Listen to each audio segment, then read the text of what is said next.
Okay, at least we just missed the announcement. That's okay. I made some changes to the syllabus. I will communicate those after class. I'm still thinking about them with regards to how much work it would require a little bit more work from you. So my idea was to add an extra quiz because I had a quiz given that was not graded. So my idea was to add an extra quiz that will cover selectivity only. And in that way, yeah, so the homework is going to be posted tonight. So good question. I'm going to post the homework on selectivity tonight. And I think it's going to be due in about 10 or 12 days. And then the next quiz, like I will communicate that once the class is over. I'm still making the changes because I want to give you more opportunities to practice, more opportunities to more problems. So the problem sets that the one that I'm going to post tonight may be a bit heavy because this is the only chance we have to really speak about selectivity. Because when we get to energy balance, if you try to incorporate an energy balance with multiple reactions, as well as say pressure drop, those problems, they cannot possibly be worked on during class time. It would have to be almost like a little project on the side for you. They become very, very involved. So when we get to energy balances, we're often going to talk about only one reaction happening. Often we may look at two reactions, but it may be mostly one reaction so that you can understand energy balances in their simplest forms. Uh, yeah, so that's why in this section, this lecture and half of next lecture is only about selectivity of isothermal systems, of multiple reactions happening in isothermal systems. So so that the homework will basically cover only that. So that before then we can move to energy balance. So let me do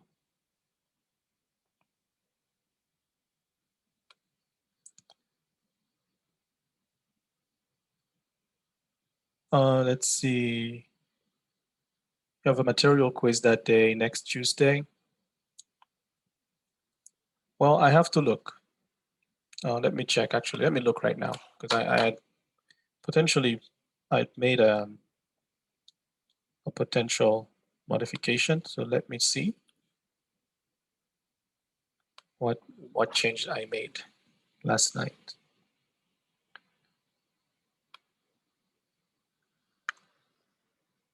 Let's see what we've got.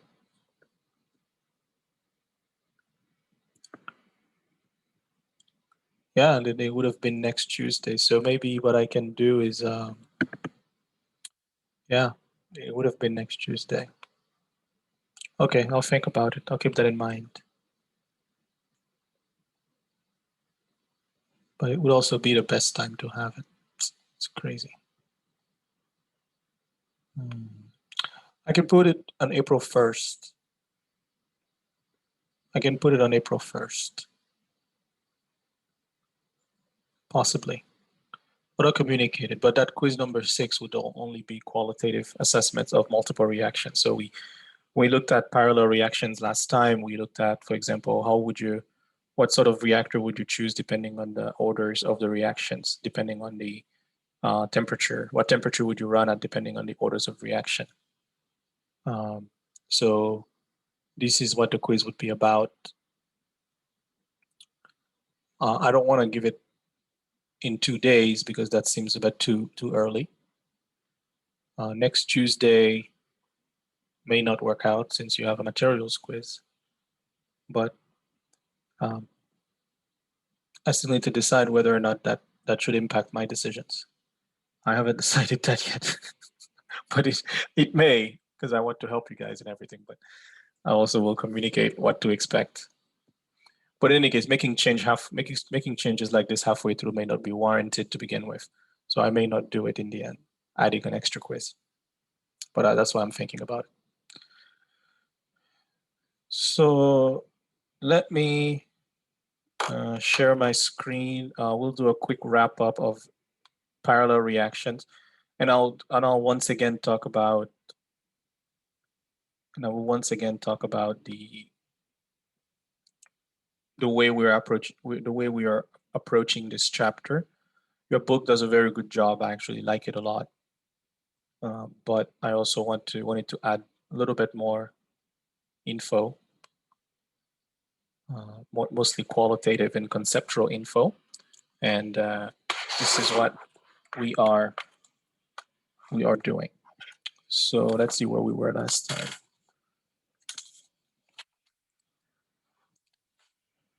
So we'll say that, so previously we looked at parallel reactions. We're not done yet with it, because what we're going to do today is we're going to start looking at examples that are similar to what is in chapter 7 in the book. So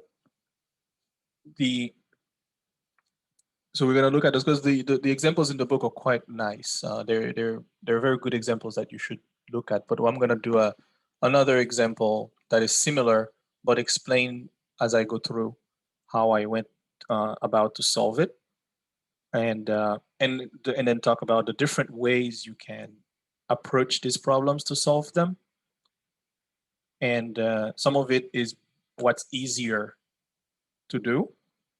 Some of it is what sometimes it's the easiest way to approach it. Sometimes it's how to actually, what would give you the right answer, like the one that's actually possible. So there's a couple of different ways. And it also depends on what you're being asked. Like I said, you can go through, we don't have time to go through all the examples in the book. I think example 7.1 all the way to 7.6, very good examples. You should definitely look at those. But we'll do simpler ones that we can work through in class. So we looked at reactions in parallel. So we did a kind of a qualitative analysis. So what that was is we said, okay, depending on the reaction orders, depending on the activation energies, would be, let's say, what reactor, feed, concentrations, contacting pattern. So what I mean by this is,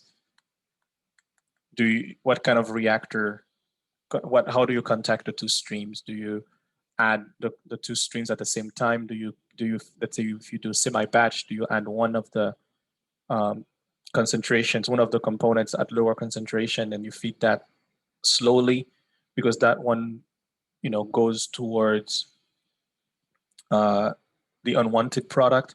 So you can look back at the notes, and then, so the quiz, when that happens, if it doesn't happen next Tuesday, happens later, we'll have components of that. And you can also go on, I think the Fogler website has some really nice examples. I want to say it's a chapter that deals with multiple reactions. I don't remember what chapter it is, but it has really good examples that you can look to study and then understand some of those nuances. And it's good stuff. And I think you'd enjoy those things. So we looked at, how do you choose a reactor depending on, if you had two reactions, and in the first reaction is this, and the second reaction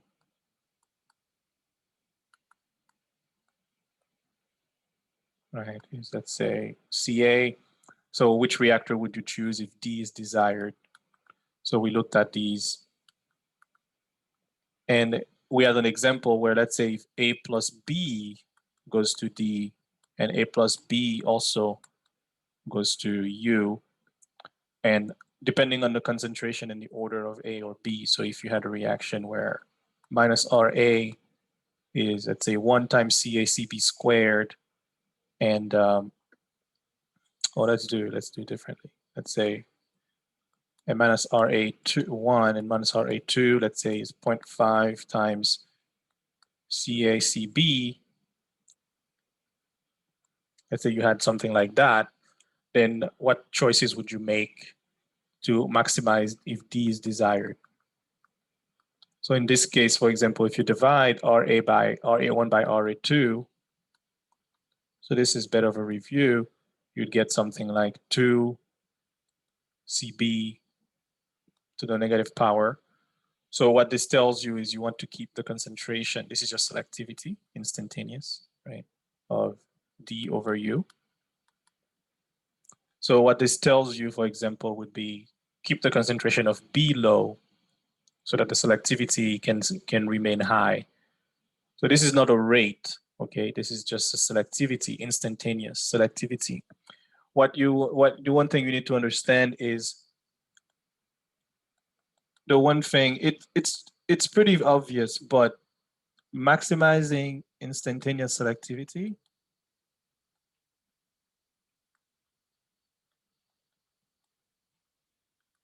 is the same as maximizing overall selectivity.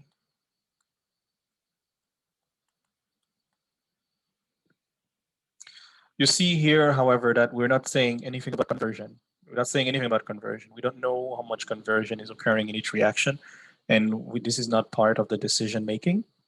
And that's going to be something we deal with in a minute when we think about conversion as it relates to selectivity. Although we know the relationship, but we will talk about that a little bit later. But yeah, for example, here you would know that you could either run in CSTR, where the concentration of B is kept low, right? Keep B low. That's one choice. The second choice could be run a semi-batch,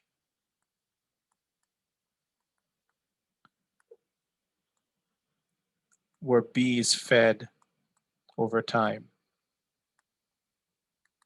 So that would be another way to look at that, so that the selectivity remains high, because that selectivity only depends on the inverse of CB. So you can do those reviews. So I wanted to sort of, and then you can also think of the different temperatures depending on what the activation energies are, but that was also covered last time. Just wanted to make sure that we're there, because today we're going to do some examples of more problems with parallel reactions. But we're going to come back to that, because we're going to be looking at Python, and we're going to look at some other and Excel. So I wanted to make sure that we go over reactions in series to wrap up this sort of more qualitative or semi-quantitative approach. And then we can spend from about 4:15 all the way to the middle of next lecture just doing problems involving multiple reactions in parallel, in series, or mixed, using different approaches to solve them. Some of them using Excel, some of them using Python. The choice depends on what easiest to solve the problem. It's not, I don't think there is a set way to do it. It's just what is actually easiest to go. Okay, so let me put my, what did I do? I meant to, it's not working anyway. Okay, now let's go over, oh, it is working. Oh no, that's not what I meant to do. All right, okay, well, we have a box. But anyway, I meant to draw a line, but it drew a box. So now let's talk about reactions in series. And the reason I'm doing this second is because we've seen some of it before when we looked at reaction mechanism. So these are reactions in series. This borrows heavily from the book. I think this is the first, this is section 7. Is it 7.4? So it borrows heavily from 7.4. So I added a couple more, like graphical analysis, because I like to do those. So we'll take a batch reactor. So we'll just do an example straight up and we'll illustrate this. So let's say in a batch reactor,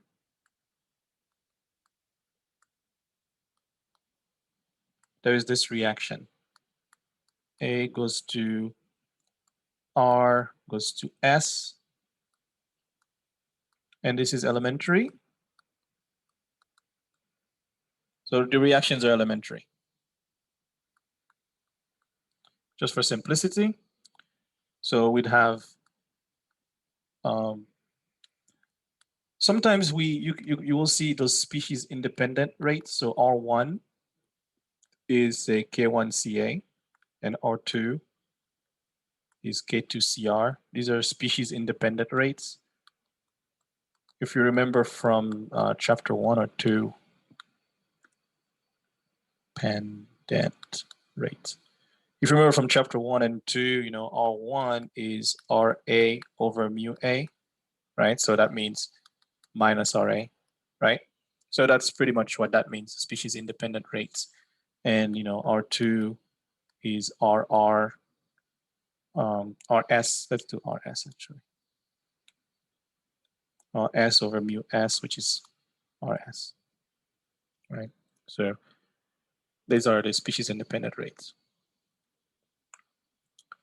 So yeah, so looking at a batch reactor, so you're given these information, you're giving an initial concentration of 2 molar for A, and K1 is 0.5 per hour, and K2 is 0.2 per hour.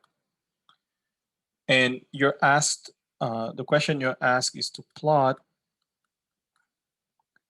and analyze concentration of A, B, and C over time, or A, R, and S, sorry.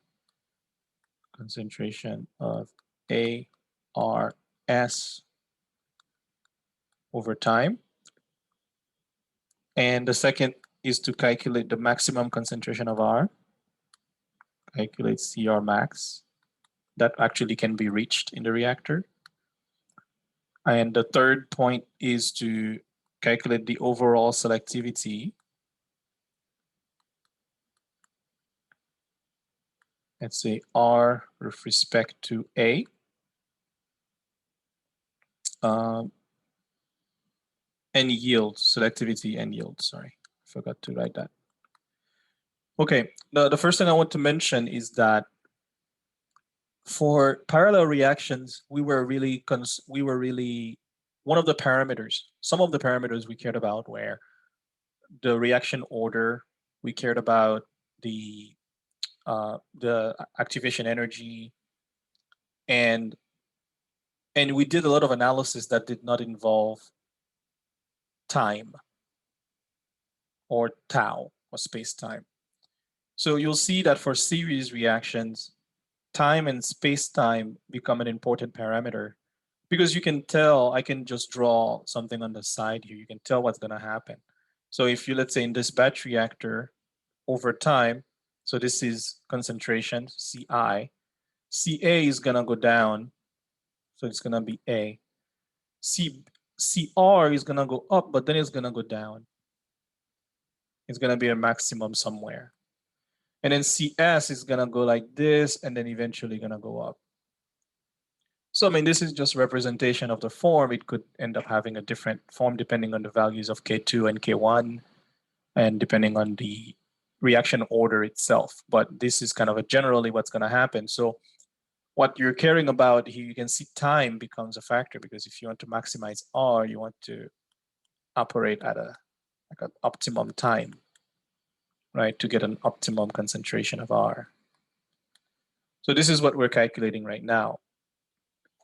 We did some of this a little bit when we were looking at steady state approximation when we were explaining it, but today we're gonna go in more detail. So now we're gonna analyze this based on concentration. Now, if you remember from chapters 3, 4, we'd introduced different variables. You know, we worked a lot in terms of fractional conversion. This is mostly the one we did. We can also work in terms of extent of reaction, which we're going to do today. And you can also work in terms of concentration. because the problem asks you to analyze the concentration of A, R, and S over time. So we're going to do our mole balances and keep things in terms of concentration. One thing to keep to write here, this is liquid phase, because otherwise we have a change in number of moles. Well, we don't necessarily have a change in number of moles because we start from A number of moles. No, they would add up to A, but we're gonna do in liquid phase. We don't have to deal with the volumetric flow rate. So okay, so how do we solve this problem? So we're gonna first do it without any numbers added, then we add the numbers, and we will do that. So this is in a batch reactor. So we're gonna do the same thing in the CSTR in a moment, but we're gonna first do it in a batch reactor. So we can start first. I'll write solution here. So we'll start with we're first gonna write our mole balance on A. Let's write a mole balance on A. So once again, the reaction is A goes to R goes to S with K2 and then K1, right? So if you write a mole balance on A, this is liquid phase. We can write it directly in terms of concentration, where dCA dt equals minus RA. So we can write, not minus RA, it equals RA. My apologies. So we have dCA dt equals RA. This is in the back of the chapter 3 of the book. And RA is minus K1 CA. So that we're saying it's elementary, so minus K1 CA. So we can directly integrate this from CA naught to CA of dCA over CA equals minus K1 dt. And that gives you log of CA over CA naught equals minus K1 T. And you can take the exponential of both sides to give you CA is CA naught e to the minus K1 T. And you can plot this. That's going to look at exponential decay. This is straight up exponential decay. And it's pretty much going to look like this. Never going to reach 0, but it's going to look like this. Okay. Now, well, let's now look at a mole balance on B. That's a bit more complicated, but it's not so bad. So we can once again write dCB dt is then equal to how much B is formed, K1 CB minus, or K1 CA minus K2 CR. It's, see, I'm making a mistake. It's supposed to be R. All right.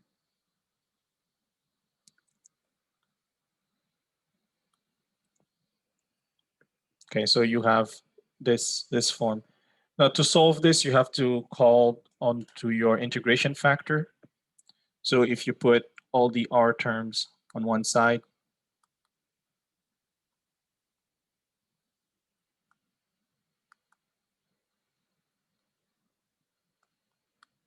right?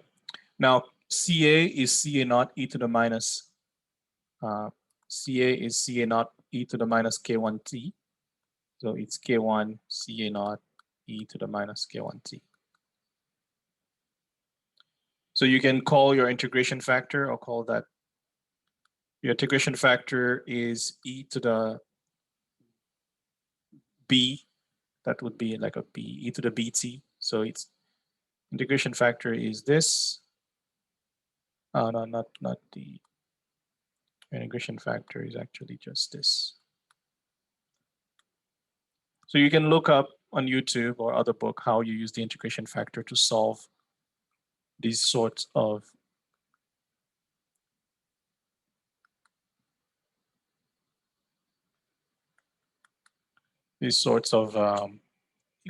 differential equations. So you can sort of, or I guess y of x, sorry, in this case. So you can look at that, but in this case, it also be b of x. It's just that in this case, this is a constant for us. It's just K2, but you can look up how those get solved. They're pretty simple. So if you do that, you can rewrite this as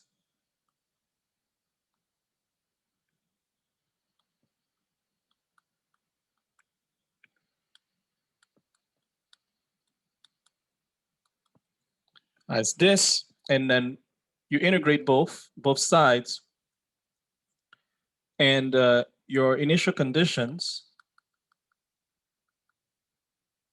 or you'd have to put the dt on the other side. So initial conditions is that at t equals 0, CR equals 0. So these are your initial conditions. So if you solve this and you go through the math, and you should tell yourself that you can do this. Actually, there's exercise in the book that is asking you to do this, so you should give it a try. Because on your exam, you'll be asked to solve one of them, but not exactly that. You'll be asked to solve something with a different order or something like that, but it's the same process. So yeah, do make sure that you can do it. Maybe on the homework, I'll ask you to do it so I can make sure that you can before going and asking you something like this on an exam. So that becomes your CR if you solve that. So this is your CR. And if you plot CR, CR is going to have a maximum. So this is R, T, C, CI. And you can also solve for CC, but you have to realize that CC is CA naught minus CA minus CB or CR. I keep doing B. So you have to realize that's what's going on, because you're putting only CA naught is just being transformed into ARS. So your CS in this reaction is just however much you added minus how much remained after time T of A and how much made R. So that gives you CS. And CS looks more complicated, but it's no problem at all.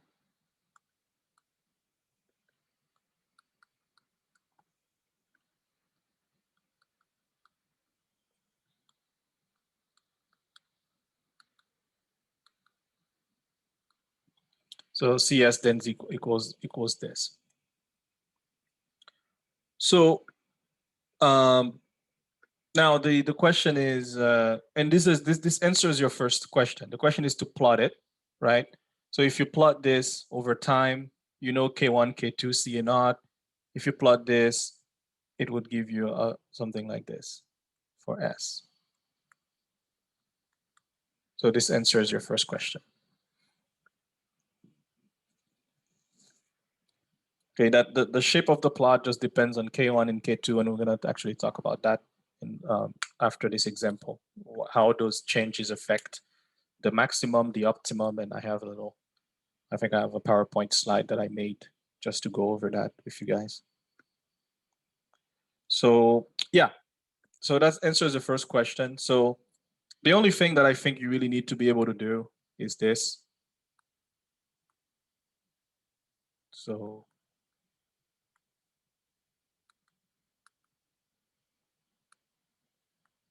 that's what you need to learn if you have forgotten.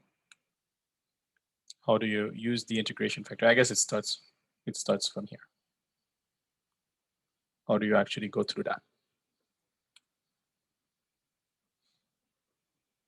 Okay, so it's integration factor plus product rule to give you this. All right, so the second part of the problem is asking you to solve for CB max. In this case, for CR max. Sorry, I keep saying CB. Solve for CR max. And to solve for CR max, it's pretty straightforward. You realize that you have to take the derivative dCr dt and equate that to 0. And if you do that, you find that Tmax is equal to, well, I guess I did the derivation, so I'm going to write that out. I took the derivative of it.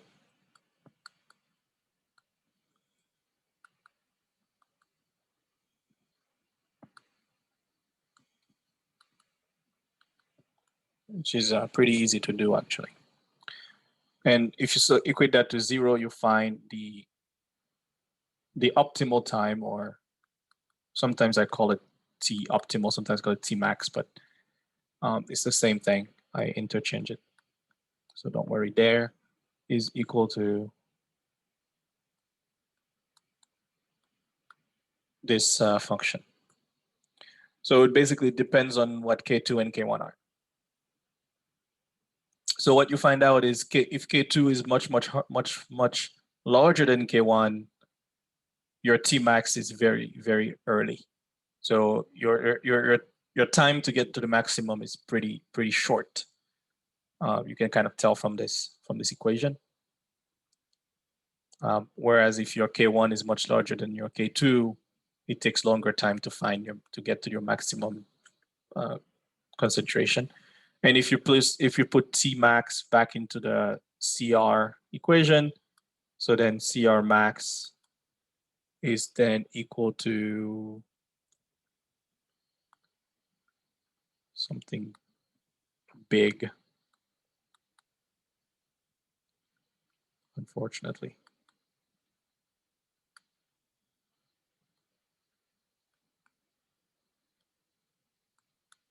K2 minus K1 minus K1 over K2 of K2 minus K1. So it gives you this answer. It takes a good number of steps to get that right. But that's what this equals to. And at that particular Tmax, CA is basically CA naught e to the minus K1T. So you can put Tmax there instead of T. Let me move.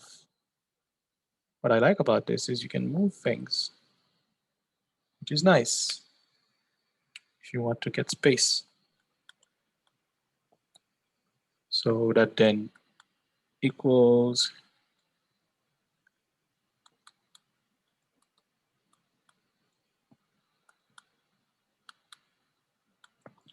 so these are the things that you are asked to calculate.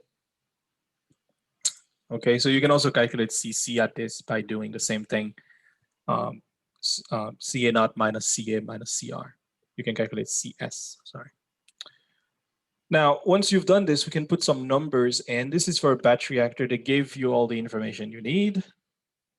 So let's evaluate this. So we're gonna evaluate those equations. So CA is CA naught e to the minus K1T, and that's 2 e to the minus 0.5T. Right, so it's just putting in the numbers. And CR is 2.2 minus 0.5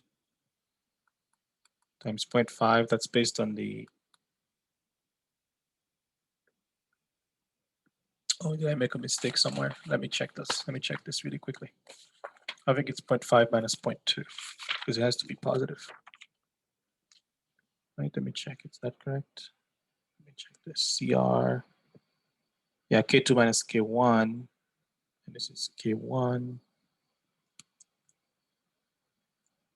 Let me make sure that I did not make a mistake in my derivation. So this thing actually remains positive. Let's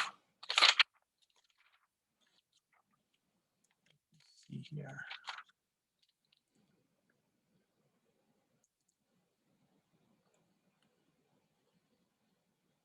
Ah, I see. So it will be, you just have to flip. It will become positive because the what do you call them? The exponentials will take care of that to keep it positive. So then your CR is 3.3 e to the minus 0.2t minus e to the minus 0.5t. So we flip the exponentials to account for that change in sign. And that should be a positive number when you do it. And in this case, your CC is just CA naught minus that. So it's just 2 minus 2 to the minus 0.5t minus 3.3 e to the minus 0.2 t minus e. Wait, how do you know to flip the exponentials around? Oh, this is just, it's not, it's because this, I took care of the negative sign that pops in the front because 0.2 minus 0.5 is negative. Does that make sense? So this is a negative number. So that way I just pulled it into the parentheses. All right, thank you. Yeah. Okay, so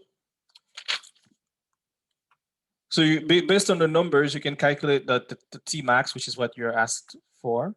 So you calculate your maximum, your T optimum. Okay, so it's the same. And that's about 3.05 hours. So this is just 1 K2 minus K1 log of K2 over K1. So this gives you your maximum, your optimum time. And you can calculate your, at that time, so at T max, CA is then gonna be 0.44. So these were mole per liter. Did I put mole per liter in the top? Is that what I said? Yeah. So I didn't keep carrying the units, but these units should be mole per liter because this is where the mole per liters are. What's that CC? See, I keep making that mistakes. CS.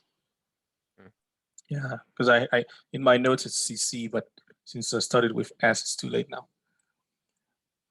So yeah, you can calculate CA at that T max. You can calculate CR at that as well, and that's 1.07 mole per liter just by plugging things in.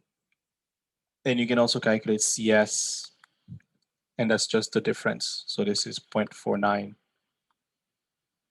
mole per liter. So that should add up to 2.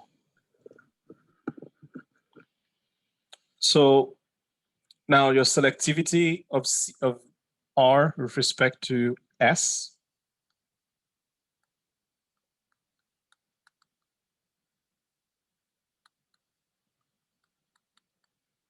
So this is your overall selectivity. Is how much R is formed versus how much S is formed. And that's 1.07 divided by 0.49, that's about 2.2. And your yield of R with respect to A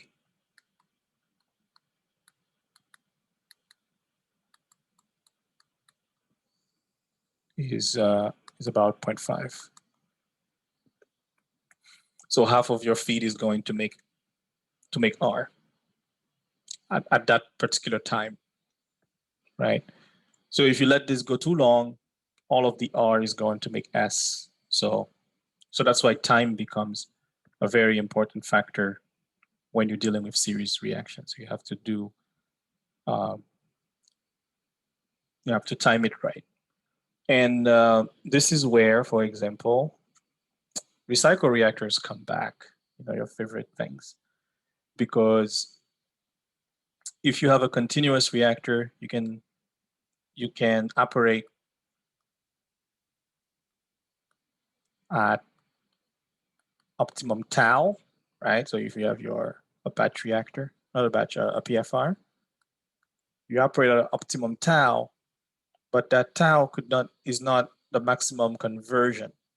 So because if you go to maximum conversion, you're going to deplete all your substrate towards your unwanted product, say if it's S here, then what you would do is you would operate where your optimum tau is, and you would recycle back in the reactor. So you can always operate at maximum selectivity. So that would be one way to size a reactor and to design a reactor with a series reaction if you want to keep only operate at the maximum selectivity. Okay, so we're gonna repeat this in a CSTR, and then we'll take a break. So we're gonna do the analysis. Wanted to keep in mind, I'm gonna put this in red so that you remember this is the same analysis for PFR.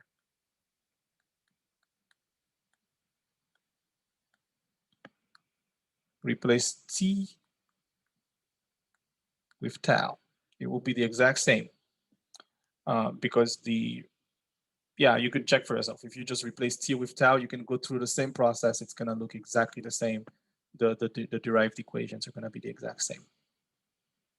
So yeah, we just did batch reactors for as an illustration, but it will be the same thing for PFR, except that it will be a tau of some hour instead of what it is here, T max. It would be just tau max. I guess would be 3. Well, I wouldn't know what it is. Maybe it would be 3 hours of residence time. Yeah, it would be that. It would be the same thing. So let's repeat this with CSTR so that we can do a comparison. Before we move on to make a more general comparison, because we will do a general comparison just without any numbers at all, we'll just generally compare CSTR and PFR in those conditions. So we'll take the same reaction and we'll ask similar questions, but we'll ask the same questions. We'll put the numbers and everything. Yeah, we'll do the exact same thing. So we can start again with a mole balance on A. That results in the design equation. And we've seen this before with the Dem-Kohler number. That results in this design equation where you can get CA naught 1 plus K1 tau. So that results from FA naught minus FA plus RAV equals 0. So this is in minus out plus generation at steady state. So because this is liquid phase, V equals V naught. So you can write in terms of concentration. Oops. So you can write in terms of concentration. So if you divide by V naught, you get CA naught minus CA plus RA tau equals 0. And RA we know is minus K1CA. So you can solve for CA and that should lead to this. This is what we've done before. So this is your mole balance on A. So you have an expression for CA in terms of CA naught, and you can plot that. That should go. Ooh, what happened here?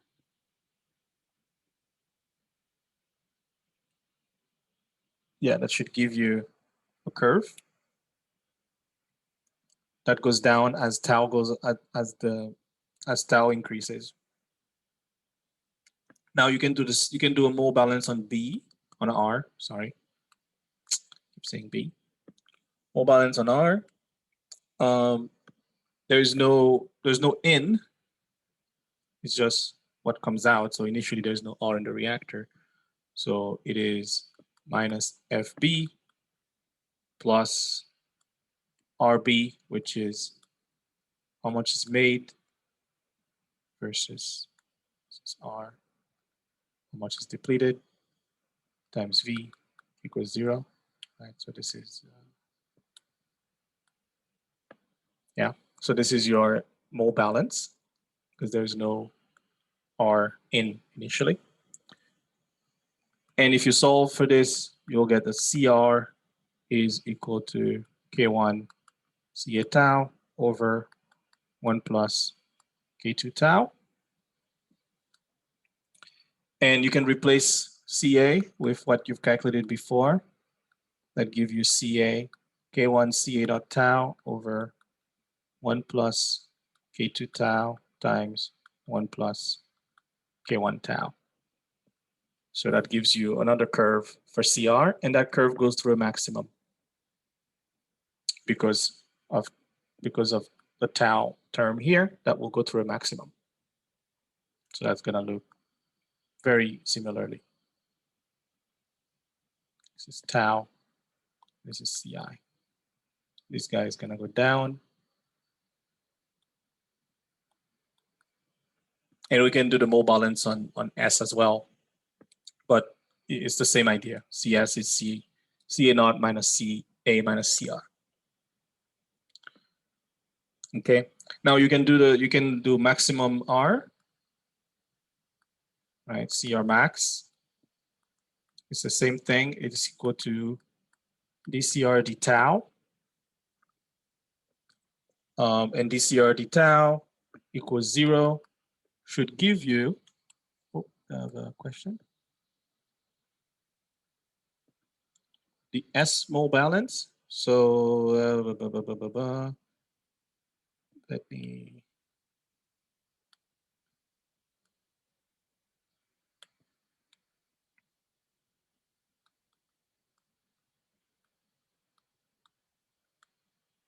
Or the mole balance on S is minus Fs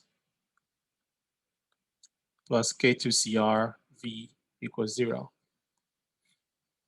That's what that is. That's the mole balance on S. And you can solve for CR. So it's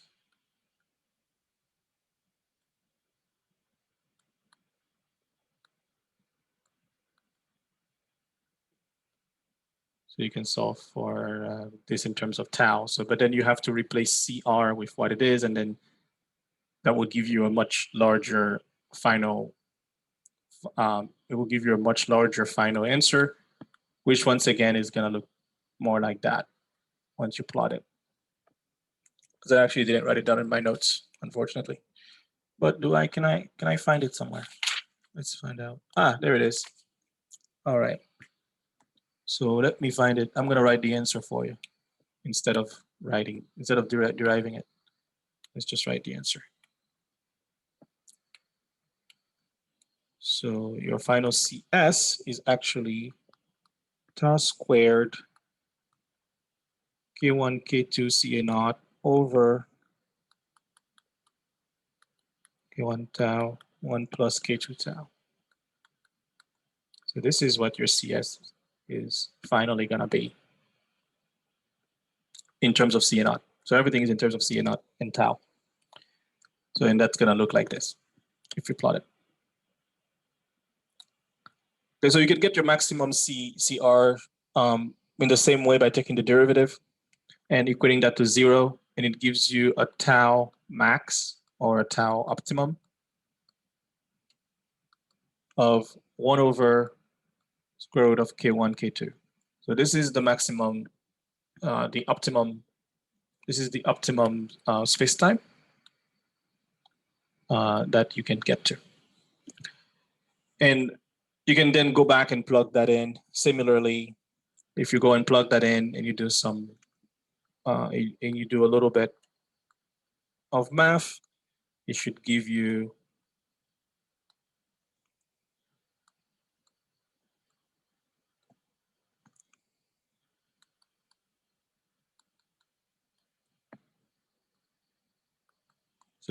this as your CR max.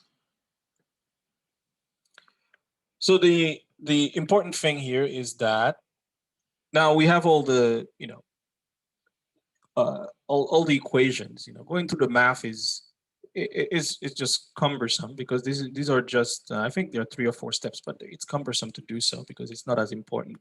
The important thing is to understand what you're looking at in terms of this equation. So you expect this will not go through a maximum. The reason is you're multiplying by those K1, K2, so that number will plateau eventually.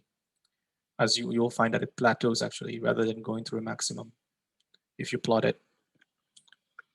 But let's see. Now, the next thing we are looking at is putting the numbers in. So we're going to evaluate the same way we evaluate for the batch reactor. So we're going to evaluate it. And when we do, what do we get? we get a tau optimum of 3.16 hours. And at that tau optimum, Ca is 0.78 mole per liter. Cr is 0.75 mole per liter. Is that correct? And Cc is 0.47 and Cs is 0.47 mole per liter. So that should equate to when you add it up, I hope. I think it does. In this case, Cs is just 2 minus 0.78 minus 0.75, assuming there are no other reactions happening. So your overall selectivity of R respect to S is 0.75 over 0.47, and this is 1.6. You should note that this is lower than the batch reactor, which would be the same as the plug flow reactor because it's the same derivation of 2.2, I believe. And the yield is also lower, which is 0.75 over 2, which is 0.375. So that the first thing to note here is that for a series reaction, the objective is not to maximize conversion, but to maximize selectivity. So they're not the same. So if you maximize conversion of A, you're basically not gonna have any of your desired product. If the desired product is R, you're just not gonna have any if you're maximizing A. So you can see that there's quite a bit of A left at that optimum tau. It's barely over 50% depleted. So you have quite a bit of it. If this reaction were in parallel, you could run it at high conversion and high selectivity at the same time. If you had A goes to R and then A goes to S, you could actually run it at high conversion. But for series reaction, you often cannot. You have to find a sweet spot. Let's see what else we need to talk about in terms of.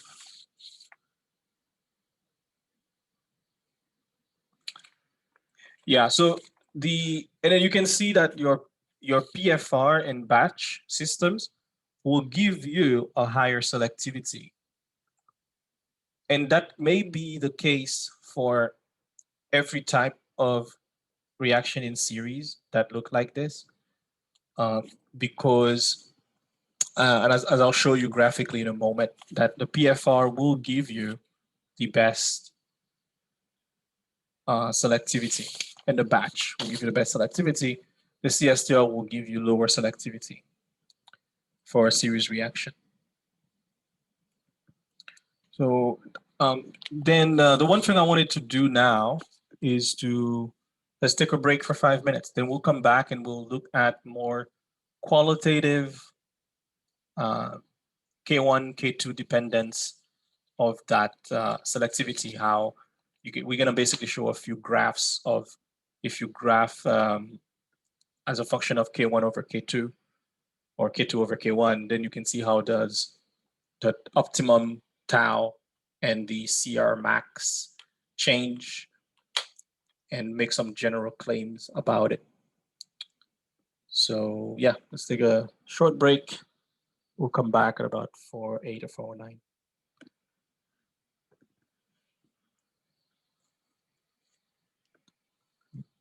Pause.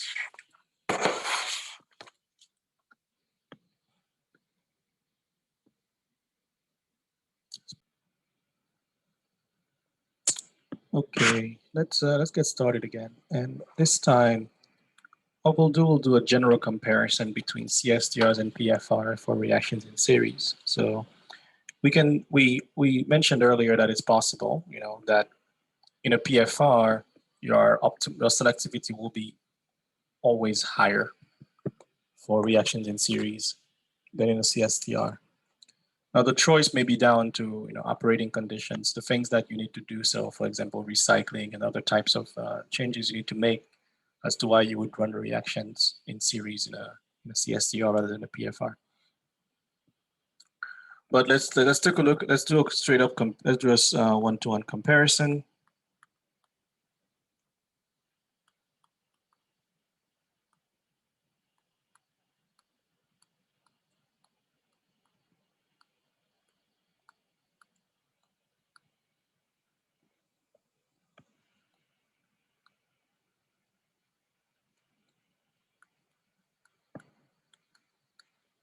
In this case, these reactions are elementary. So without plugging in any of the numbers, so we know from before that for CSTR, the instantaneous selectivity, let's say, of R over A is actually equal to the overall selectivity of R over A. And that is, in fact, right, that is equal to that, the rate, the ratio of the two rates, because the rates are evaluated at the exit concentrations. So we know that's the case. So if we do R is K1CA minus K2CR divided by K1CA, and that's 1 minus K2 over K1 CR over CA. And so that's how you would write, for example, the selectivity in a CSTR. That kind of, we did something similar when we were treating the parallel reactions, the Trem-Booz reaction especially, and also some of the qualitative assessments. We did something similar, so it's the same sort of approach. We also knew from for PFR, the overall selectivity is an averaged instantaneous selectivity. Well, we don't need to rederive it, but the instantaneous selectivity we know is this. And the overall selectivity is the averaged instantaneous selectivity. So S of R over A is going to be an average. It's going to be the integrated. So it's average between the limits of CA not over CA. So this is what we've derived for previously, but that it's the same thing for a reaction in series. It's the same thing. The only thing changing is the form of S hat, right? That's the only thing changing in this reaction. So if you plot S hat, I don't think I'll have enough space. Let's try it differently. So if we plot S hat, in this case, we'll plot it as S hat as a function of CR over CA. So we are basically making this our X. Now you can see, in principle, you could make it CL alpha, CA beta, right? You could do that in principle. There's no reason why not, but we'll just keep it CR over CA. So if you plot this, this actually goes from 1 to some low number, right? Because it's 1 minus, this number is never more than 1. So it's going to start at 1 if you plot it this way, and it's going to go down to some value. And how fast it goes down depends on the slope, which is K1 over K2. So if K2 is very, very high compared to K1, it goes down really, really fast. But if K1 is higher than K2, then it goes down slower. So that's sort of the idea there. Now, if you remember from previously, now if you're looking at your desired concentration of R over concentration of A. So for example, this could be, let's say this could be where your CR over CA is. Let me redraw this to give more space. Apologize. Oops. I'll redraw it to make a little bit more space. Oops, this is not working. Okay. So let's say this is where your this is the concentration of R at the exit of your reactor.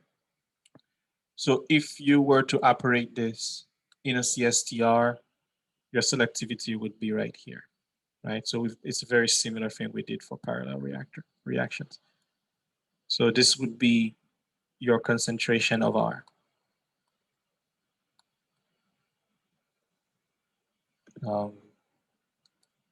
Actually, it won't be.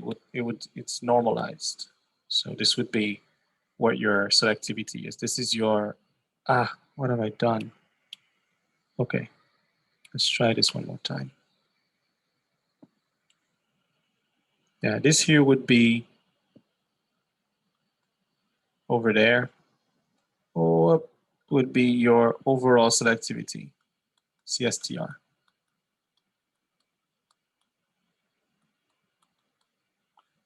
Now, if you were to run the same reaction in a PFR where we're operating, the overall selectivity is the averaged. So let's say you started here because you started with no R, and then you exit here. So your average selectivity would be somewhere over there, and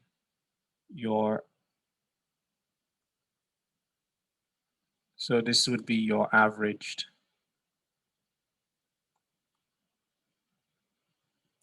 selectivity. So this is overall selectivity, right? It's just an average in a PFR.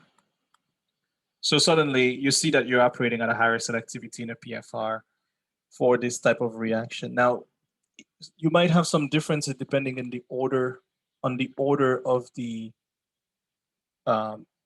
respective CA and CR, but this form of this of the S hat, the form of S hat dictates that this curve is always decreasing, right? It's 1 minus, it's always going to be decreasing. So that basically tells you that the PFR will always give you a higher selectivity compared to a CSTR. So we can look at a couple more examples. So I'm going to share, in this case, an Excel spreadsheet, or actually, a PowerPoint that I made to show you some more examples, including some things that could be in the book. But I'll show you some more examples. So let us say go to screen 2.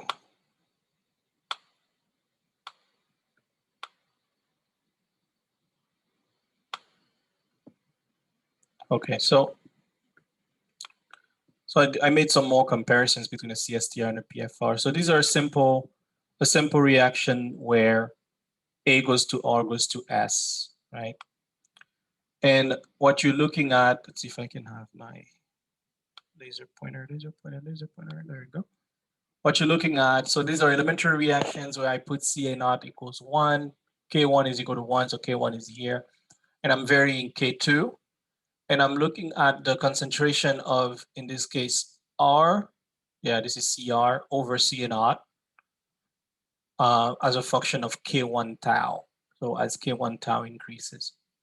And this is different curves. So this K2 equals 0 is what actually happens in the absence of a second reaction. So in the absence of second reaction, by the time you get to a K1 tau equals to 10, you get about 90% yield, 90% conversion, right? You get 90% conversion, right? Now, if you were to now start putting different values of K2, so you have K2 equals 0.1, you start seeing this, you start seeing a maximum happening. And this maximum is, is 1 over the square root of K1 times K2. So the larger K2, the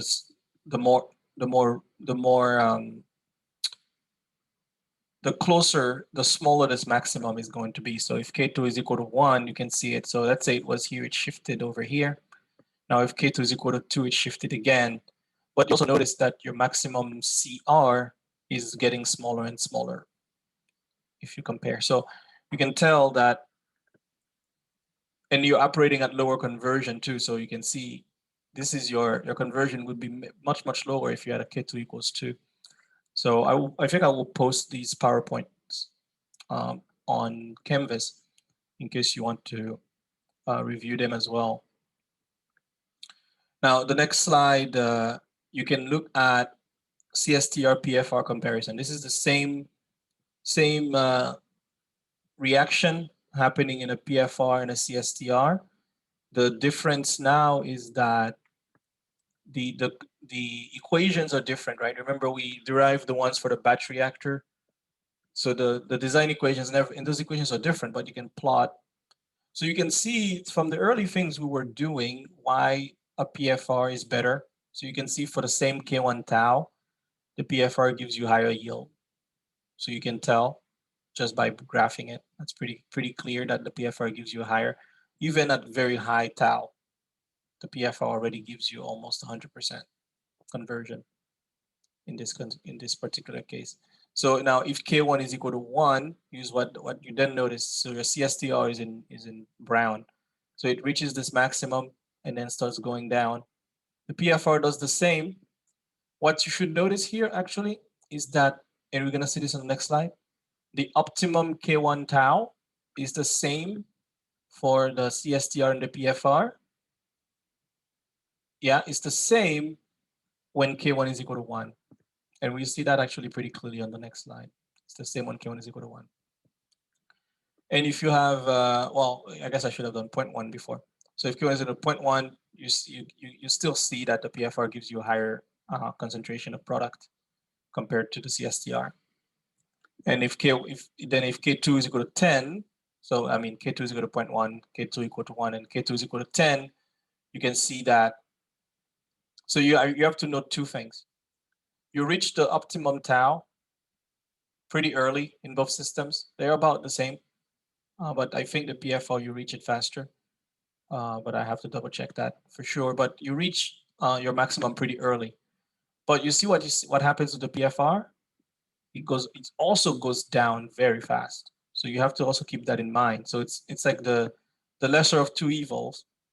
If you can control your tau very well and make it, within a very nice range, if, for example, K2 is much larger than K1, you can use a PFR, but at the same time, if you deviate from your K1 tau by any measure, then it just basically goes down precipitously. So you have to, the sweet spot is harder to actually gauge that sweet spot for a PFR than it is for a CSTR from the design equation, the way we solve them. So these are some qualitative things you can sort of think about. And the other thing to realize is that, as we talked about before, your maximum concentration of R, here it's about 0.8 that you can achieve. Use about 0.3, maybe 0.375, and here is only about 0.225. So as K2 gets higher, you would expect to be able to form less R at less maximum R. So you'd expect that as well. So you can see how this work out. And the last, this is the one before last. So in this slide, I'm looking at K2 over K1. As you move K2 over K1, no matter what you do, and this is the CR over CR max over CA naught, no matter what you do, you make more CR in a PFR. So this PFR is in blue. No matter how much this changes. I changed it from 0 to 2, but as you keep going forward, it's still going to be higher for a PFR than it is for a CSTR, which is what we talked about before. So there's no actual numbers there, just qualitative. And the very last little bit is looking at this K1 tau. This is a bit more tricky to understand. I think it's in the book as well. What this is telling you is that as you change K2 over K1, say from this number 0.01 to, let's say, 100, to achieve the optimum concentration of R. So this is your optimum K1 tau, which would give you the optimum concentration of R. You need a smaller volume of reactor to achieve it. for a PFR. So if it's PFR, it's a smaller volume of reactor. So that tau is what gives you the volume of your reactor. So if K2 over K1, say, is 0.01, to achieve the maximum amount of R, your PFR is actually smaller than your CSTR. And that happens on both ends. If your K2 over K1 is 100, to achieve the maximum amount of your product, your PFR is smaller than your CSTR. The other thing to note is the y-axis, which is the size of your reactor. So K1 tau gives you size. So you can see that if K2 over K1 is about 100, you need a very small tau. So you need to operate at very low conversion. You see? That makes sense because if you operate at too much conversion, you pass your optimum concentration of R. So that graph tells you a couple of things. And the last thing it tells you is that the only place where the volume of your CSTR and PFR of the same volume give you the same optimal concentration is if K2 over K1 is equal to 1.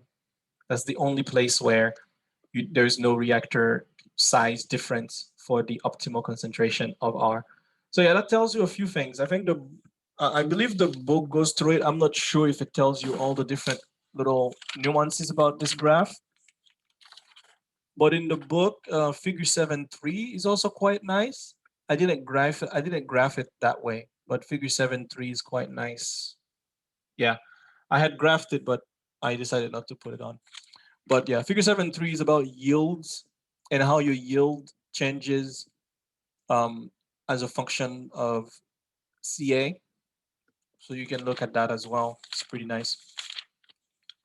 So yeah, and then figure 7.7 is the one where this is the one that I graphed a version of it here, but I made it more symmetrical than what the book did.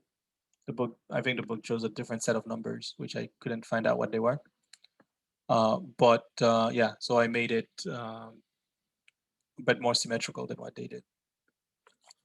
Yeah, so if you think of these, you can come up with a few, conceptual questions, right? And the conceptual question would be, for a specific maximum concentration of R at a specific K1, K2 over K1 for a specific reaction, which you're given, which reactor would give you the highest? It would be the PFR, obviously, but for that maximum concentration, all you would need a smaller volume. So it's very similar to the concepts we talked about in chapter 3 in terms of what gives you the highest concentrations over which reactor type gives you the highest concentration. So it's very similar to that qualitatively. So this sort of closes our discussions of parallel versus series and the qualitative aspect. So now we're going to move into solving like problems that have lots of variables and other things.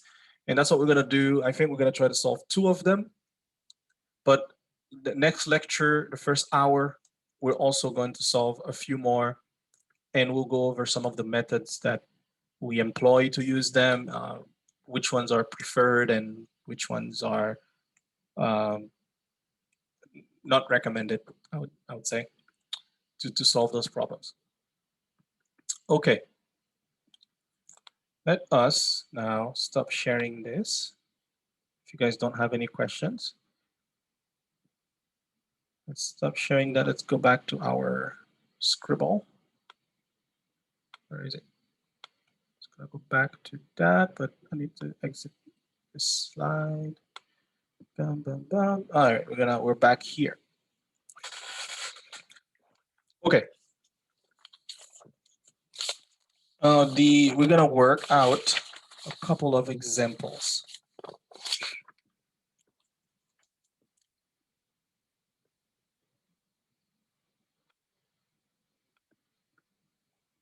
And you have homework that would ask you to use Python as well.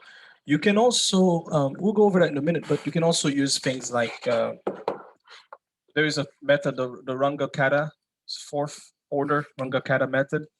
It's in the appendix. I think in one of your examples in the book, they point you to the appendix to understand how you can solve coupled ODEs using a numerical method called Runge-Kutta 4th order. you can use that as well, but it's a bit cumbersome. So that's why we're gonna use Python. So let's do one first example. And this is a parallel reaction example. So I left those last because they're all sort of these approaches, series reaction sequence, parallel reactions. They you solve them in a similar way, uh, depending on what data you're given. But I do urge you to read the chapter 7 examples. I will not stop saying that. They're really, really good. Okay, so let's do a reaction that is already complicated, just so that we can cover a few bases. So we have irreversible, gas phase. So we're just gonna jump straight into gas phase of A goes to B plus C, and A also goes to D plus E.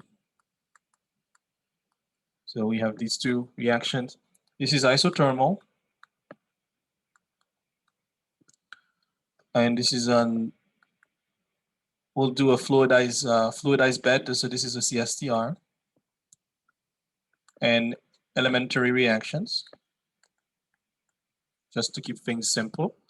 And you have K1 is equal to 3.2 times 10 to the third per hour, and K2 is equal to 5.1 times 10 to the third per hour. You're given FA naught of 10,000 moles per hour and a CA naught of 5 times 10 to the minus 5 mole per liter.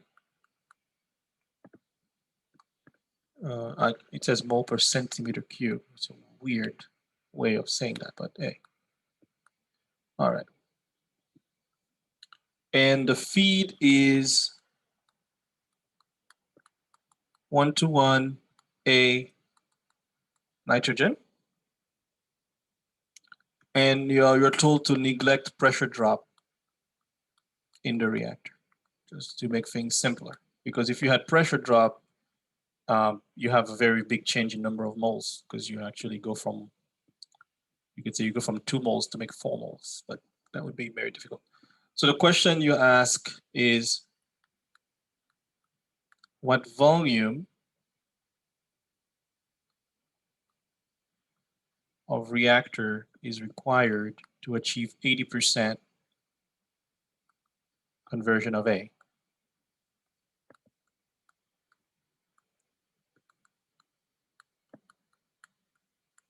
And the second question is, what are the mole fractions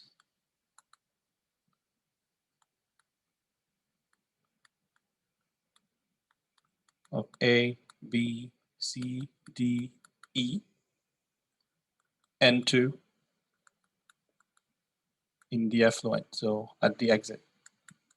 You're asked a couple of questions. So it looks pretty complicated. So you're thinking, okay, so how do I solve this? So what's the approach? So a couple of things.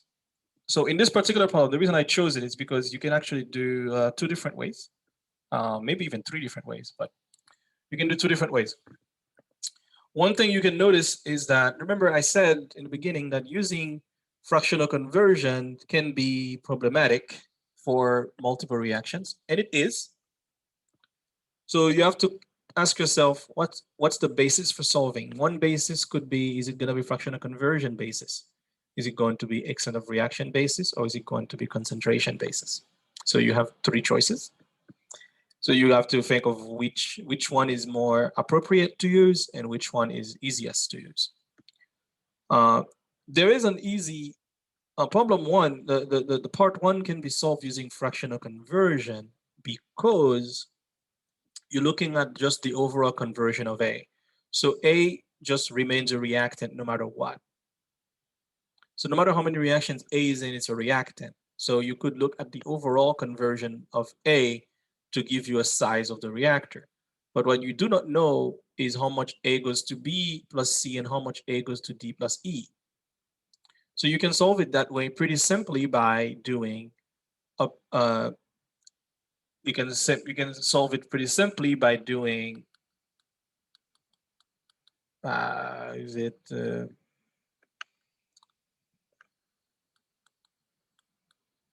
something like that, right?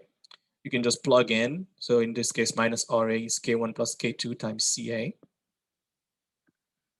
right? Because A is depleted in the first and the second. These are elementary reactions. You can solve it that way. And that will give you a volume of your reactor, but you will not know how much, what goes to B plus C and what goes to D plus E. But you'd have to do another step to answer part 2. Now, what I'm going to do instead, I'm going to solve it in a way that tells you both answers of 1 and 2 in one analysis. So we are going to use, our basis is going to be extent of reaction.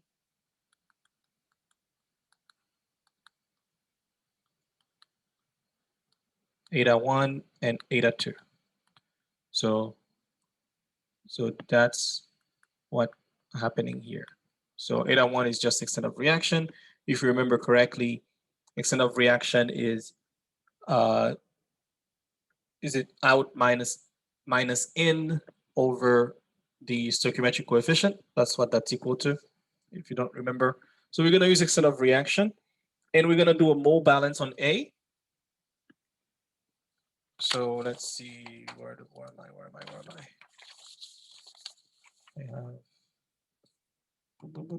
Yeah, all right, there we go. Let's do a mole balance on A.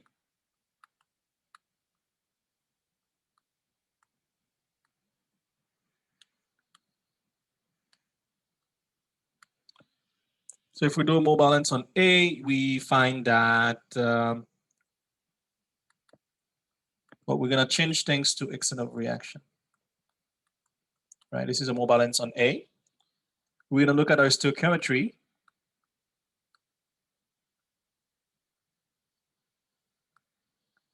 So we have A, B, C, D, E, N2, and total, because it's gas phase. So we have all these. So in, out, right? So this is our table. So we have FA naught in. There is no B, no C, no D, no E, and there's also FA naught of N2 because it's 1 to 1. So FA naught is the same. So you have 2 FA naught. You have 2 FA naught going in total. And what's coming out is FA naught. We're going to write this in terms of eta. Okay. So this is minus eta 1 minus eta 2. Right. So there is some depletion in the first reaction, some depletion in the second reaction, and the stoichiometry is 1 in front of them. So minus 1, minus 2, or minus 1 in front of each, because it's A. So for B, it's eta 1 because it's stoichiometry times eta. So we get the same for C. For D is eta 2. For E, it's eta 2. And this is also FA naught. So if you add all of this together, it becomes 2 FA naught plus eta 1 plus eta 2. That's your total the total flow coming out. So now if you go back to your mole balance, you can replace FA with its value, right? You can replace FA. You can also put in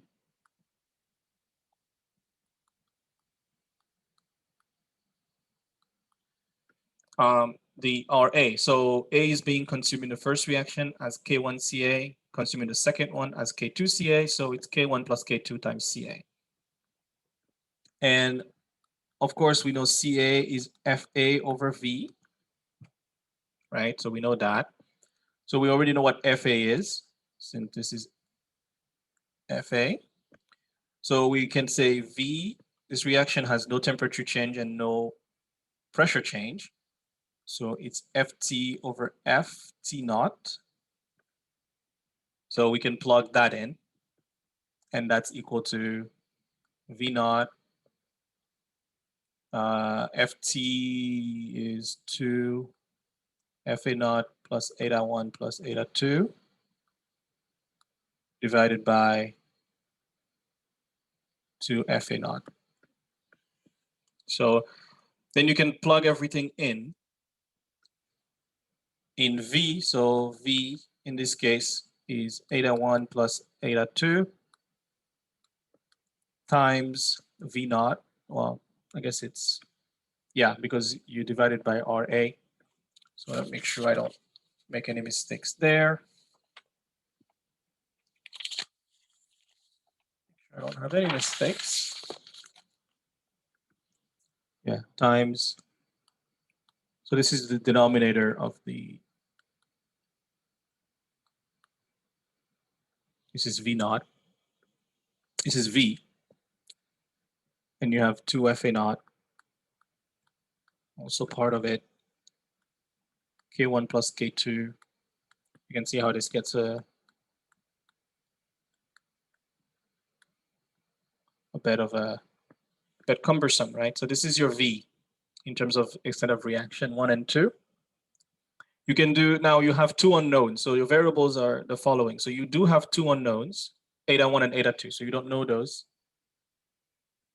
So you also don't know V, but we are going to solve for it. So you can also do a mole balance on B.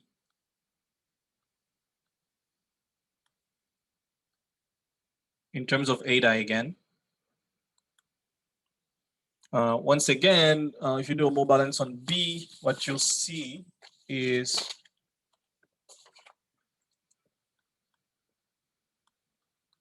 so FB naught minus FB over minus RB, right?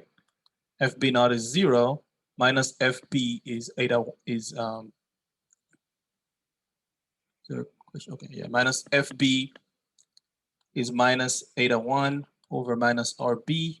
So these become positive. So it's eta1 over K1 CA, right? And we can do the replacement again, which is, what am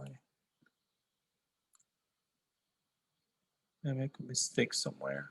I think I did, but I will solve that.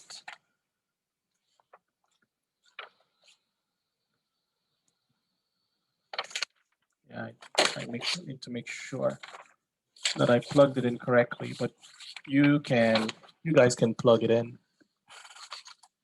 It's not a problem.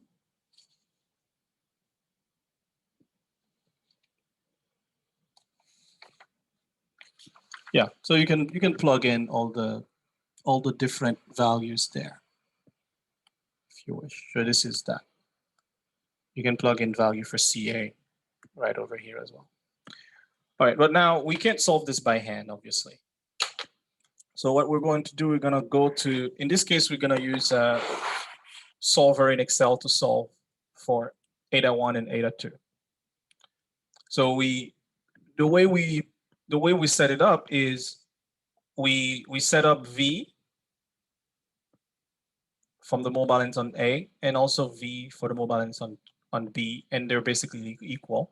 So if you take the difference between those two values, it should be equal to 0. So what you're doing in solver is asking solver to change eta1 and eta2 to satisfy the difference between V1 and V2, or between V in A and B mole balances. That's what you're effectively doing. So if we were to go to our Excel book, let me make sure. So this is the,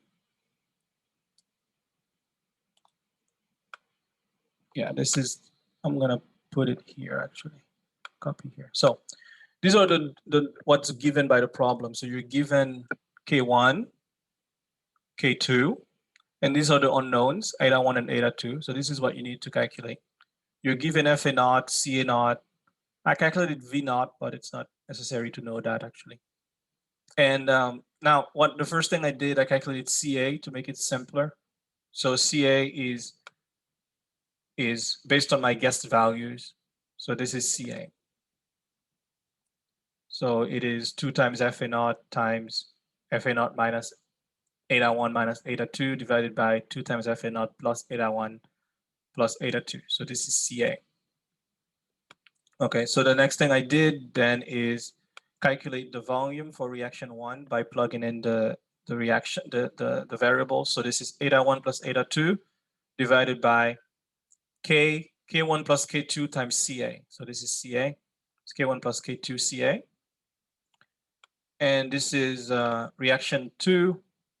I guess this is not, I'm not going to call it reaction. This is mole balance A.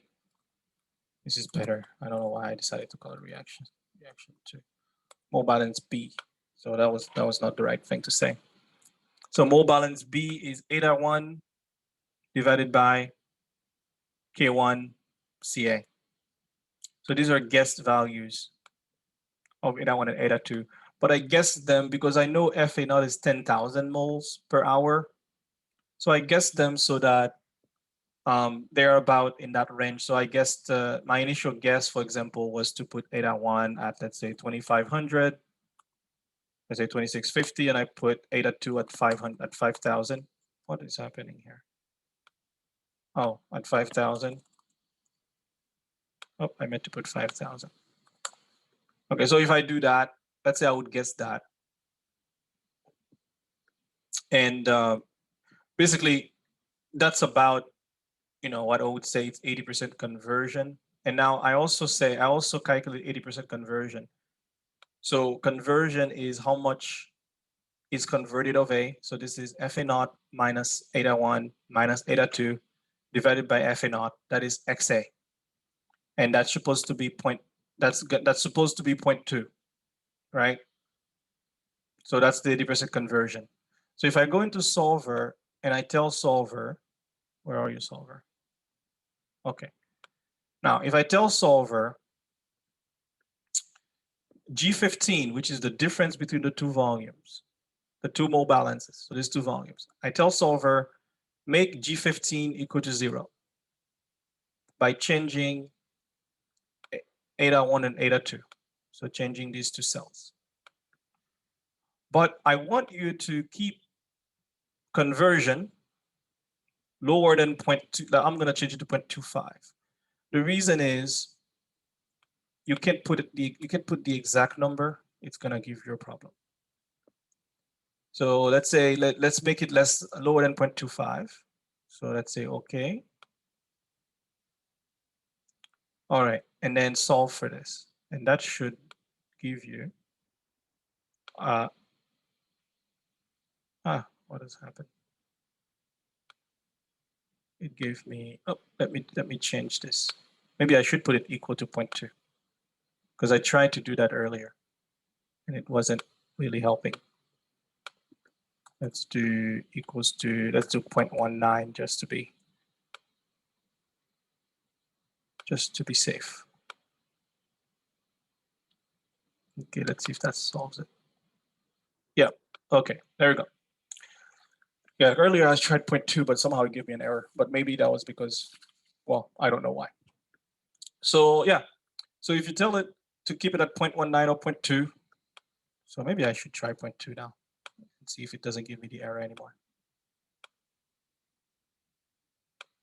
Let's see.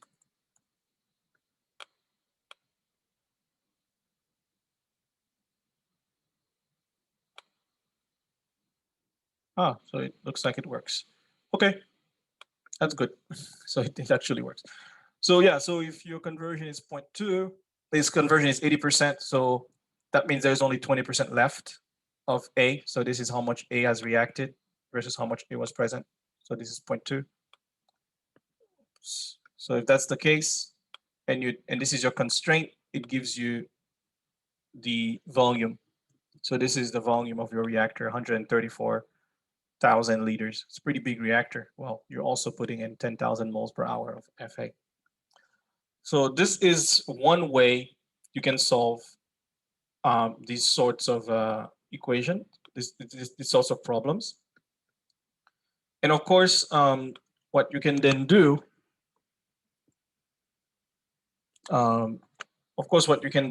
is calculate your total moles out. This is your total moles coming out, right? Because this is 2 times FA naught plus eta1 plus eta2. This is your total moles out. This is, for example, now your YA. This is the mole fraction of A.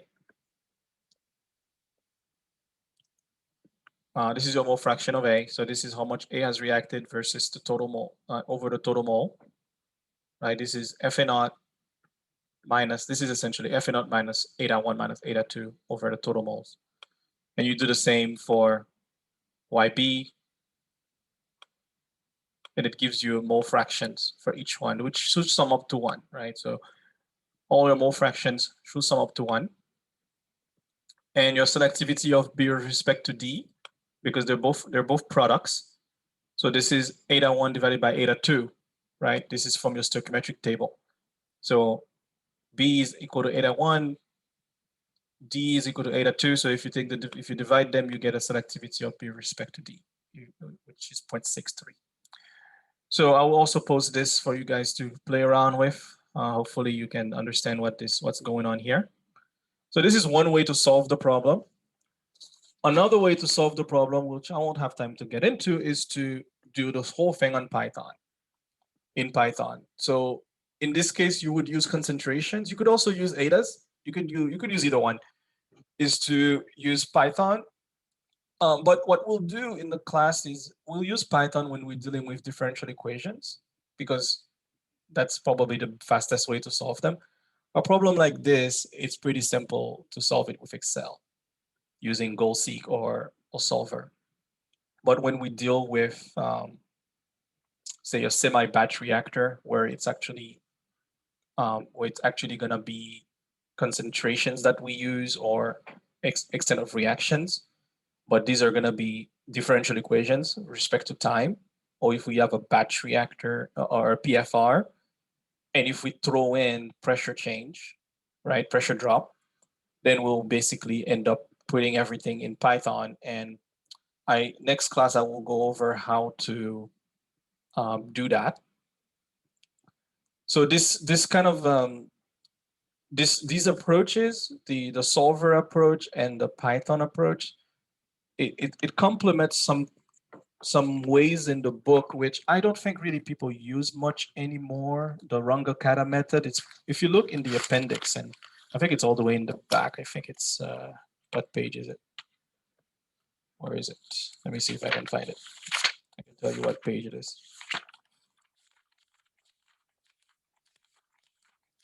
Where is it? Where's the appendix? What's happened here? I cannot find this. But that's weird.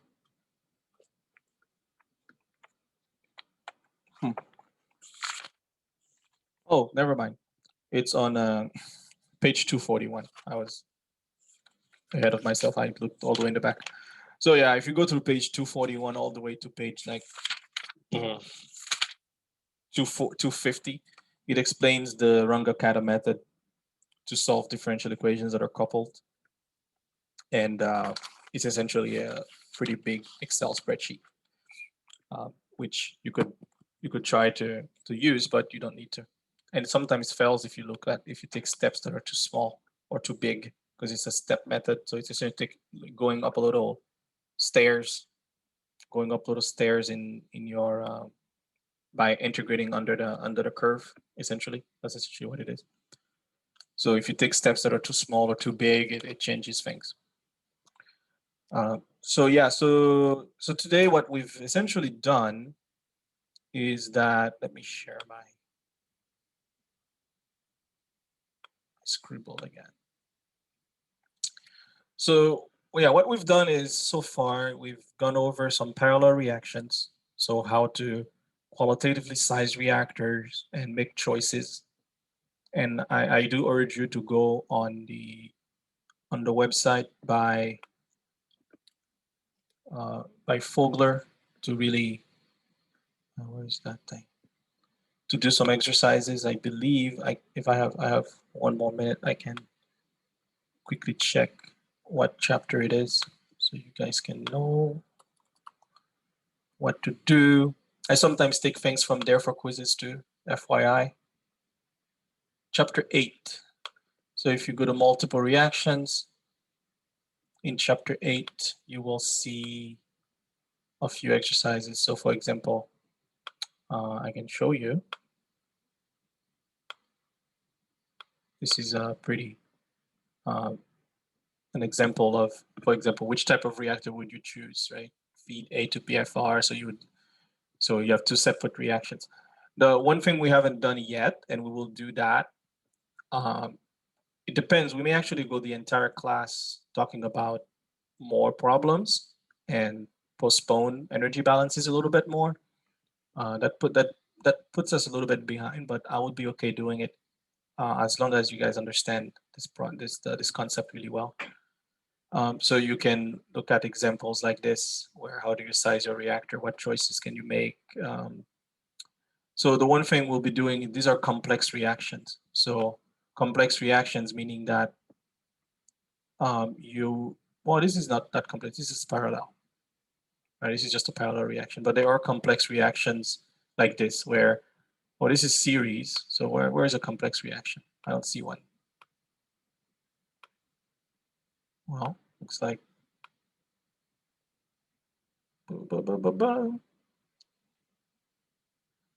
yeah, that is a complex reaction where, C and D are reactants, but they're the products, but they're also reactants.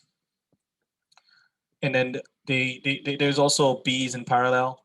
B is a parallel, with respect to B, it's a parallel reaction. With respect to C, is a series reaction.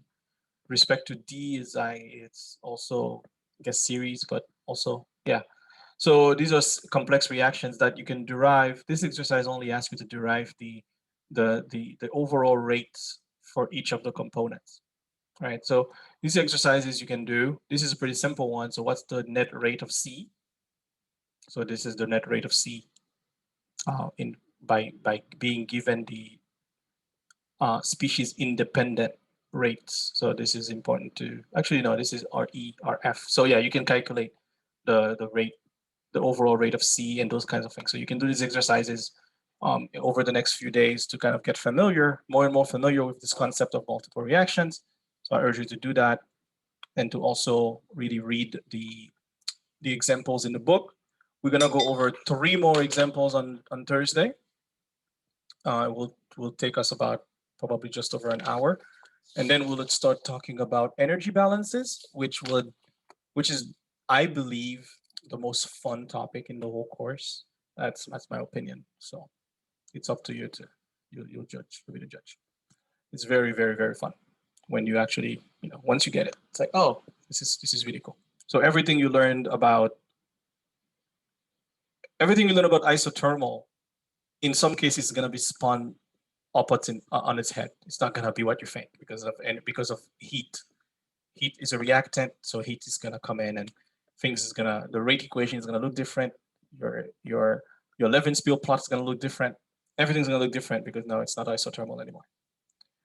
But since you understand everything is built upon one another, it will just be yet another building block on the tower of chemical reaction engineering.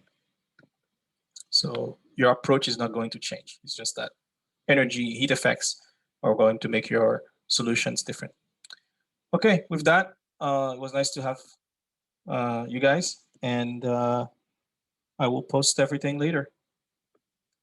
All right, have a good one.